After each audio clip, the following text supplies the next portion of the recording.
हरे कृष्णा। आप सभी का हार्दिक स्वागत है मेरी श्रीमद् भगवद गीता की सीरीज में। आज की इस वीडियो में हम अध्याय 2 के अगले श्लोकों का श्रवण करेंगे।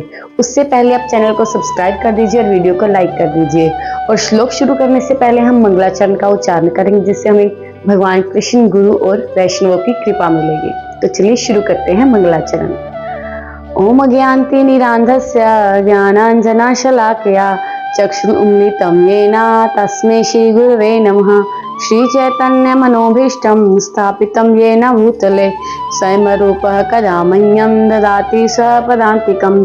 वन्देऽहं श्रीगुरु श्रीयुतपदकमलं श्रीगुरुन् वैष्णवांश्च श्रीरूपं सागरजातं सैगं रघुनाथान्वितं तं सजीवं सावधेतं सावधूतं परिजन सहितं कृष्ण चैतन्य देवं श्री राधा कृष्ण पादान् सैगं ललिता श्री विशाखान्वितांश्च।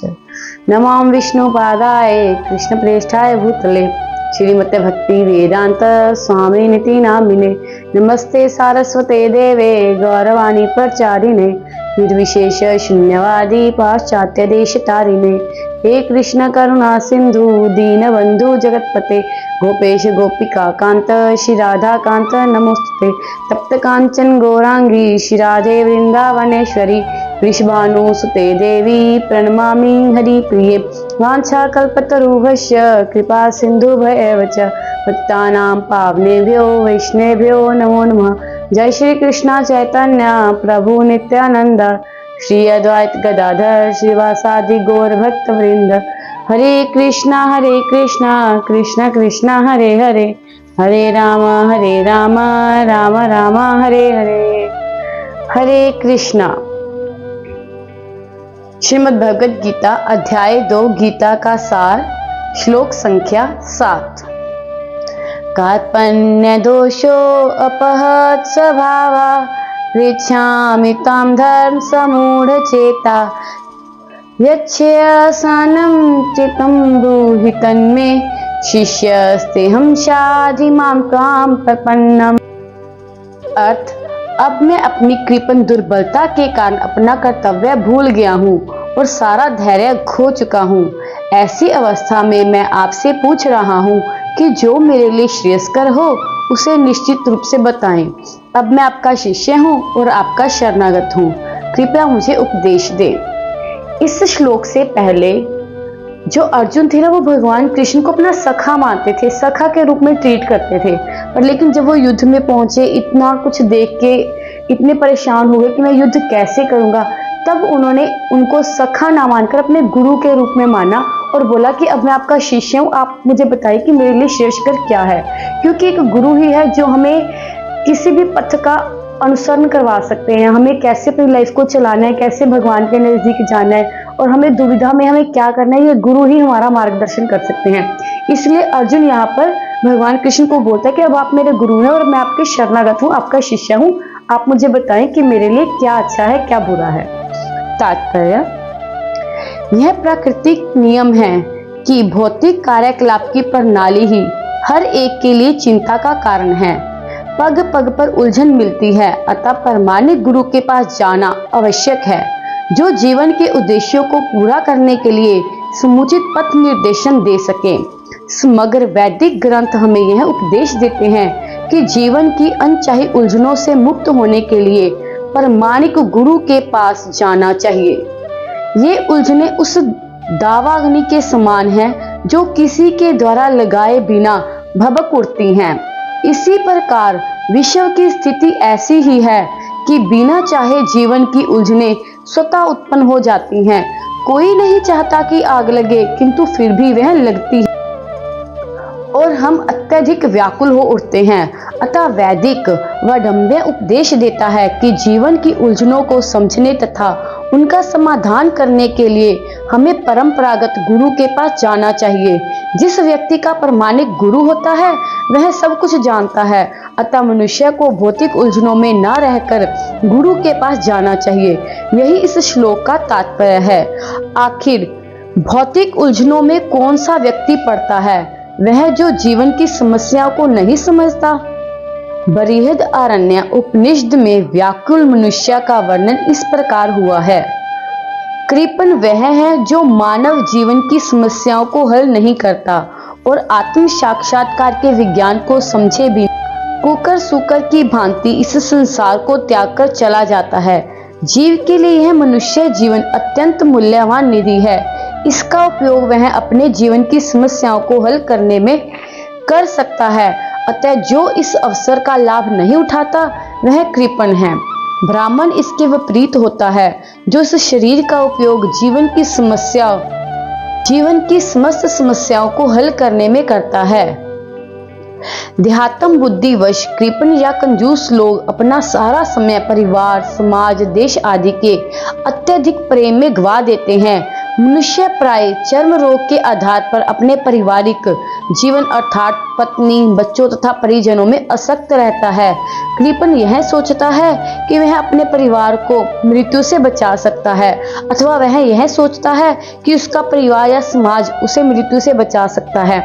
ऐसी पारिवारिक आसक्ति निम्न पशुओं में भी पाई जाती है, क्योंकि वे भी बच्चों की देखभाल करते हैं। बुद्धिमान होने के कारण अर्जुन समझ गया था कि पारिवारिक सदस्यों के प्रति उसका अनुराग तथा मनुष्य से उनकी रक्षा करने की उसकी इच्छा ही उसकी उलझनों का कारण है। यद्यपि वह समझ रहा था कि युद्ध करने का कर्तव्य उसकी प्रतीक्षा कर रहा था, किंतु कृपण दुर्बलता के कारण वह अपना कर्तव्य नहीं निभा रहा था। अतः वह परम गुरु भगवान कृष्ण से कोई निश्चित हल निकालने का अनुरोध कर रहा है। वह कृष्ण का शिष्यत्व ग्रहण करता है। वह मित्रतापूर्ण बातें बंद करना चाहता है। गुरु तथा शिष्य की बातें गंभीर होती हैं और अब अर्जुन अपने मान्य गुरु के समक्ष गंभीरता पूर्वक बातें करना चाहता है। इसलिए कृष्ण भगवत गीता ज्ञान के आदि गुरु हैं और अर्जुन गीता समझने वाला प्रथम शिष्य है। अर्जुन भगवत गीता को किस तरह समझता है यह गीता में वर्णित है। तो भी मूर्ख संसारी विद्वान बताते हैं कि किसी को मनुष्य रूप में कृष्ण की नहीं बल्कि अजन्मा कृष्ण की शरण ग्रहण करनी चाहिए। कृष्ण के अंत तथा बाहर में कोई अंतर नहीं है। इस ज्ञान के बिना जो भगवत गीता को समझने का प्रयास करता है वह सबसे बड़ा मूर्ख है। श्लोक संख्या 8। नाहि प्रशयामि मम अपनाध्यत् यत् शोकम उच्छोषणम इंद्रियाणाम अव्यापम भूमो अस्पतन ऋग्धम राज्यम सुराणाम अपि च अधिपत्यम। अर्थ, मुझे ऐसा कोई साधन नहीं दिखता जो मेरी इंद्रियों को सुखाने वाले इस शोक को दूर कर सके।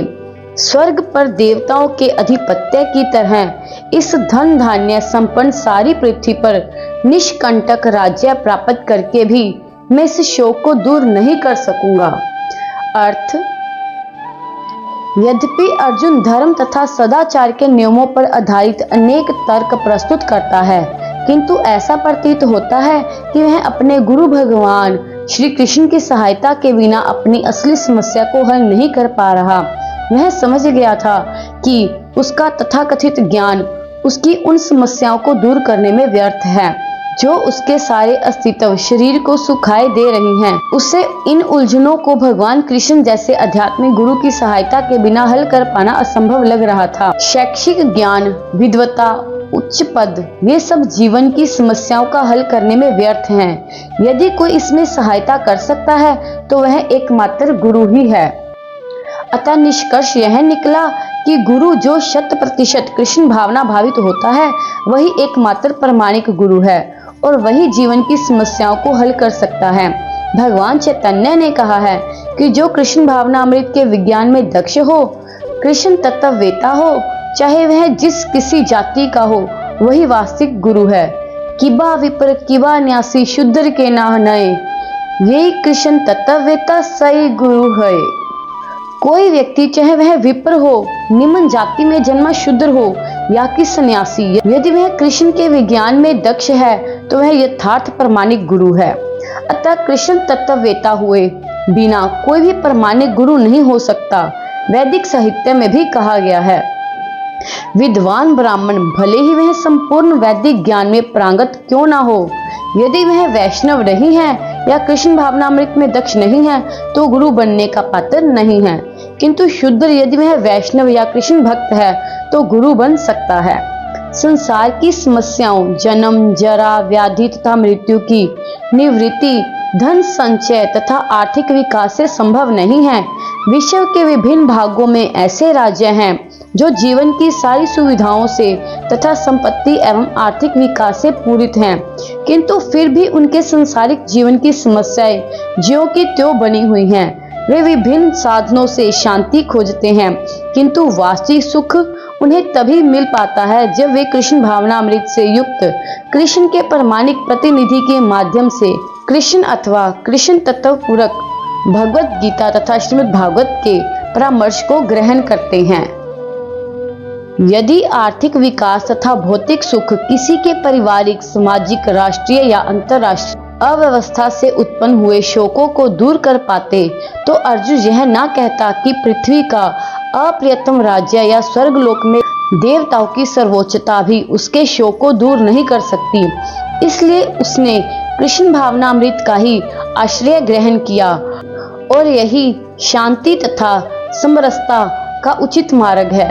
आर्थिक विकास या विश्व अधिपत्य प्राकृतिक प्रलय द्वारा किसी भी क्षण समाप्त हो सकता है, यहाँ तक कि चंद्रलोक जैसे उच्च लोकों की यात्रा भी, जिसके लिए मनुष्य प्रयत्नशील है, एक झटके में समाप्त हो सकती है। भगवत गीता इसकी पुष्टि करती है। क्षीणे पुण्य मर्त्य लोकम विशन्ति। जब पुण्य कर्मों के फल समाप्त हो जाते हैं तो मनुष्य सुख के शिखर से जीवन के निम्नतम स्तर पर गिर जाता है। इस तरह से विश्व के अनेक राजनीतिज्ञों का पतन हुआ है। ऐसा अधपतन शोक का कारण बनता है। अतः यदि हम सदा के लिए शोक का निवारण करना चाहते हैं तो हमें कृष्ण की शरण ग्रहण करनी होगी, जिस तरह अर्जुन ने की। अर्जुन ने कृष्ण से प्रार्थना की कि वे उसकी समस्या का निश्चित समाधान कर दें, और यही कृष्ण भावनामृत की विधि है। तो आज का श्रवण हम यहीं पर समाप्त करेंगे। आगे की वीडियो में आगे के श्लोकों का श्रवण करेंगे। हरे कृष्णा।